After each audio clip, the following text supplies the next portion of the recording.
Paris in the springtime. I love Paris in the fall. I love Paris in the winter when it drizzles. I love Paris in the summer when it sizzles. I love Paris every moment of the year. Oh, how I love Paris. Why do I love Paris so?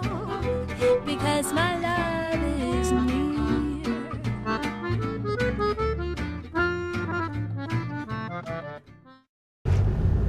Hello tout le monde et bienvenue dans Made in Paris. Aujourd'hui, je suis avec une jeune artiste haïtienne du nom d'Haïti. Bonjour Haïti, comment vas-tu? Bonjour Lou, ça va, merci. Alors Haïti, si tu le veux bien, on va parler de toi, bon, tu le sais. Mais ce que je veux savoir, c'est qui est la femme, qui est l'artiste. Je veux qu'on reprenne ton histoire à partir du début et puis qu'on développe tout ça. D'accord, donc on commence par où? Où tu es née, où tu as grandi, qui es-tu? Je suis née à Paris, mais j'ai grandi toute ma vie en Haïti depuis que j'ai 2 ans. Donc mon père est haïtiano-français, ma mère est chilienne. Donc c'est un peu le mélange, il y a pas mal de trucs qui se passent. Mais je suis née à Paris, j'ai grandi toute ma vie en Haïti, j'ai vécu toute ma vie en Haïti depuis que j'ai 2 ans. Donc tous mes souvenirs d'enfance, tout, c'est toujours là-bas, je parle créole. Quand je dis je rentre chez moi, c'est en Haïti. D'accord. Donc voilà, je n'ai quitté Haïti que pour faire des études. Donc je suis partie en 2011. Faire des études à McGill et NYU. Et une fois que j'ai eu fini mon McGill et NYU? Oui. C'est des universités. D'accord. McGill University et New York University. Okay. Donc McGill à Montréal et New York University à New York. Et j'ai fait des études en sciences politiques et développement international. Parce que la famille voulait que je fasse des études un peu plus classiques et que je me suis dit, bon, tant qu'à faire, j'aimerais utiliser quelque chose qui pourrait peut-être un jour m'être utile en Haïti. Et une fois que j'ai fini mon diplôme, j'ai remis mon diplôme à ma famille, j'ai dit maintenant je me lance dans la musique à temps plein. J'avais déjà commencé, donc j'avais lancé mon premier album en 2012. Mais tu as commencé assez jeune, apparemment vers 6 ans, c'est ça? Enfin, oui, à chanter, oui. Depuis que j'ai 6 ans, j'étais au cours de je prenais des cours de chant. À l'église alors comme Non, pas du tout. Juste des cours de chant avec un prof de chant. Qui s'avère être en fait mon premier prof de chant, ça a été James Germain. Ah d'accord. Donc carrément oui, j'ai eu cette chance là parce que James est un ami de mon père. Ils se sont rencontrés à Paris avant ma naissance. Ils travaillent tous les deux dans le milieu culturel, à promouvoir la culture haïtienne. D'accord. Donc ils se sont connus comme ça et donc j'ai connu James toute ma vie. Et quand j'ai exprimé un intérêt pour la musique, j'ai eu la chance d'avoir James qui a dit bah, écoute, je te donne tes premiers cours de chant et puis voilà quoi, on a commencé comme ça. Et puis donc j'ai commencé avec James le chant et avant ça j'apprenais le piano chez Sybille Denis, à l'école musicale de Sybille Denis. D'accord, donc tu es aussi musicienne? Non, parce que j'ai abandonné. Parce que j'arrivais pas à faire la main gauche et à l'époque ça m'avait frustrée, mon ego j'étais vexée. D'accord, t'avais quel âge quand tu as commencé?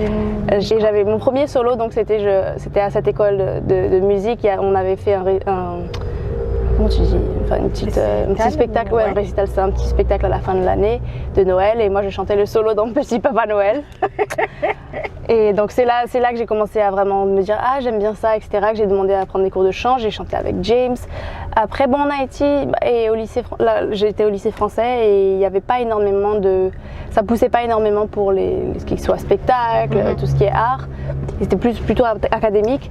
Et puis finalement quand j'étais en 4e, on avait un prof qui s'appelait Monsieur Labarre qui a commencé à monter des spectacles chaque année avec les élèves. Et donc là j'ai commencé avec lui en 2003, donc j'avais 11 ans, j'étais la plus jeune de ce spectacle. On avait commencé, c'était juste un spectacle de musique française en gros. Et après on a fait Émilie Jolie, j'ai joué Émilie. Non franchement c'était ça, dès que je pouvais je prenais l'opportunité mais il n'y avait pas énormément.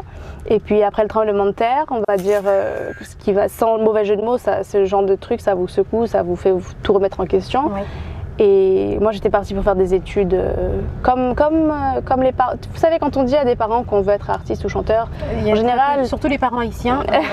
Mais même en général, ils sont réticents parce que c'est des métiers qui sont quand même difficiles. Il n'y a pas de... C'est compréhensif. Ils veulent pas que leurs enfants se cassent la gueule. Donc à la base, ils étaient un peu réticents, donc ils m'avaient vachement poussé à faire des études plus classiques, traditionnelles, ouais. Exactement. Donc j'étais bien partie pour ça, et puis après le tremblement de terre, je me suis dit quand même, peut-être pas. Et c'est quand même marrant parce que je me souviens, je faisais une interview avec Raquel Pellissier qui me disait aussi que le tremblement de terre, en fait, l'a fait prendre conscience de pas mal de choses. Raquel et moi, on était dans la même classe. Hein. C'est vrai? Elle était en S, j'étais en ES, mais je veux dire, on était à même école, même promotion. D'accord. Ouais. Voilà. Non mais ça vous remet bien ça recadre un peu la façon de voir la vie. Donc je me suis dit ok, ça a toujours été un rêve, on va quand même essayer. Et donc c'est là que j'ai commencé à produire pour mon premier album en 2010. En 2011, j'ai donc commencé les études, donc ça a été un peu bizarre, mais on a réussi à quand même sortir l'album en 2012. Après, je me suis dit bon, on va mettre sur pause la musique, on va se finir ces études là. Aussi vite que possible. Donc j'ai fini les études, et une fois que j'ai fini les études, j'ai dit ok, voilà, j'ai mon diplôme, ne me posez pas de questions sur les masters ni quoi que ce soit. C'est fini, j'ai fait ce que vous m'avez demandé, maintenant laissez-moi vivre, c'est à mon tour de faire ce que je veux vraiment faire. Et j'ai commencé la musique, j'ai lâché un EP en 2015 qui s'appelle No Heartbreak. C'était un projet assez personnel. Alors dans mon premier album, on testait tout. Oui. Il y avait tous les styles, ouais. Voilà, il y avait pas mal de styles musicaux. Ouais, tout le monde me dit toujours, mais c'était quoi l'idée? Non, mais c'est compréhensible. L'idée, c'était... En fait, tu venais d'avoir ton diplôme. Non, mon premier album, j'avais pas encore mon diplôme, j'étais en plein dans mes études. Ah, d'accord. Okay. Non, mais j'ai toujours dit qu'on est tous un peu... on a tous différentes facettes de nos personnalités qui changent dépendamment du contexte. Ça veut dire... dépendamment du contexte où je suis, si je suis avec mes grands-parents chiliens, je vais parler espagnol, etc. Si je suis en Haïti, je parle créole, etc. Je mange mon du sauce pois. Ça veut dire, donc, je m'adapte à mon environnement, je reste qui je suis, mais j'ai quand même des facettes de ma personnalité. Donc, basé sur ce concept-là, j'étais venue avec le concept de schizo, de dire que je suis toutes ces personnes, je suis la fille qui parle espagnol, la fille qui parle espagnol, qui est perruque noire brune, et puis l'autre côté. Ouais, il y en a plein. Justement, on a fait toutes les personnalités. Donc c'était l'air de dire que sans jamais être quelqu'un d'autre, j'ai quand même plusieurs facettes, et donc dans la musique, ça se reflétait en plusieurs styles, plusieurs genres, et voilà. D'accord. Donc ça, c'était le premier album. Le deuxième, je me suis dit non, là, on va commencer à se chercher à trouver un style qui me définit. Et donc j'ai fait des chansons qui me tiennent jusqu'à aujourd'hui vraiment à cœur. Les paroles, je me suis vraiment C'est toi qui écris, Oui, c'est moi qui écris la plupart du temps. Je suis pas opposée à des collaborations, à écrire avec d'autres personnes, mais en général, j'aime avoir au moins une touche dans les paroles et dans les textes, et si possible dans les mélodies. Mais surtout, le plus important pour moi, c'est surtout dans les textes. Et quand les mélodies me viennent, ben voilà, c'est très bien aussi. Donc j'ai sorti No Heartbreak en 2015, et sur les plateformes, en ligne en fait, surtout.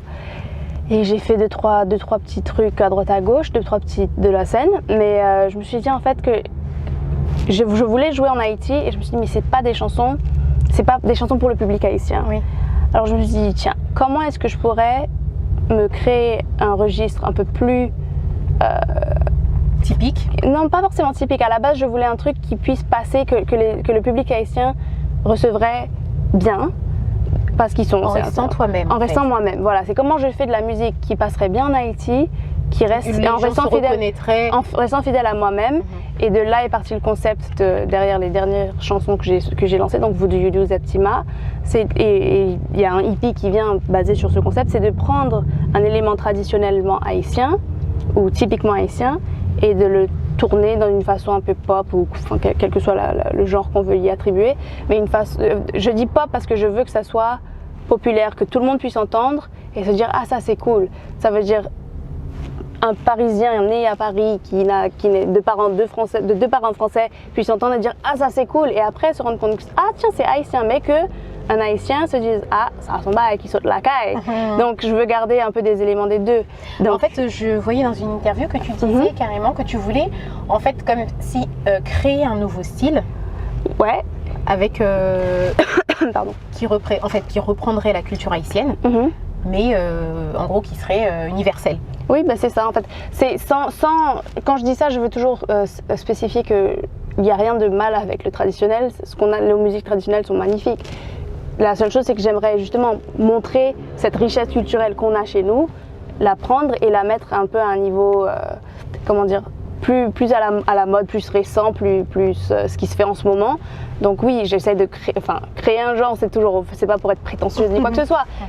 Humblement, j'essaye et j'aimerais créer justement, essayer d'inspirer un nouveau mouvement musical quand même. D'accord. On peut dire qu'aujourd'hui tu t'es trouvé, ça veut dire que, est-ce que tu penses que tes prochains albums, tu continueras, ou tes prochaines chansons, tu continueras sur cette lancée? Quand tu nous l'expliquais, de toute façon, ça reste quand même varié puisque tu peux te permettre de prendre plusieurs styles musicaux et à partir du moment où tu intègres un petit truc culturel haïtien. Donc, est-ce que tu penses que tu vas rester Je pense que pour tout artiste en général, il y a toujours une évolution.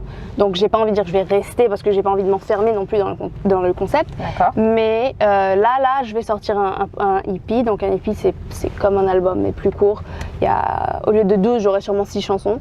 Mais je vais sortir un EP avec ce concept pour bien marquer le coup parce que c'est un concept que j'aime beaucoup et que je veux explorer à fond. Mais après, je ne vais pas me limiter à ça. C'est pas seulement ce que je vais faire. Ça veut dire, je vais prendre des éléments haïtiens. Après, à un moment, je vais peut-être faire un reggae. Enfin, je veux rester fidèle à moi-même, mais toujours représenter Haïti du mieux que je peux. Après, comme j'ai dit, on évolue tous.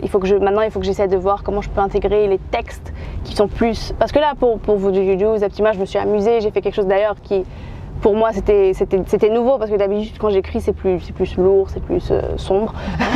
Et là, c'était plus justement léger, différent pour s'amuser, pour voir, pour tester. Ce qu'on a peut-être oublié de dire, c'est que dans ces musiques-là, en fait, il y a juste vraiment une touche haïtienne. Parce que par exemple, tu as des sons dans certains, pardon, parce que tu as des sons par exemple en anglais où tu mélanges le créole, ou ça peut être par exemple Voodoo You, il n'y a pas beaucoup de créole dedans. Non. Mais par exemple, le clip fait penser à la culture haïtienne. Le clip, on voulait vraiment montrer.